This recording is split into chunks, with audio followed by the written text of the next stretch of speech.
আজকে আমরা চলে গেছিলাম অঙ্কিতার দাদার বিয়েতে। তো প্রথমেই আমরা গিয়ে স্টার্টার্সে বেশ কিছু ধরনের কাবাব, গোলাপ জামুন এবং দই বড়া চা খেয়ে নিলাম। আমি আসলে খুব একটা চিকেন খাই না, তাই আমার বান্ধবী বলছে এখানে দেখেও শান্তি। এরপর আমরা চা খেতে খেতে ব্রাইড গ্রুমের এন্ট্রি দেখে মেন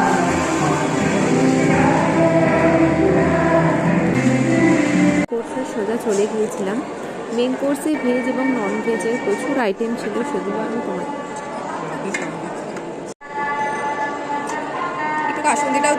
নন ভেজে চিকেন মাটনের প্রচুর আইটেম ছিল এবং ভেজের মধ্যে পনির কোফতা, পনির পকোড়া, পনির পাসিন্দা প্রচুর কিছু ছিল।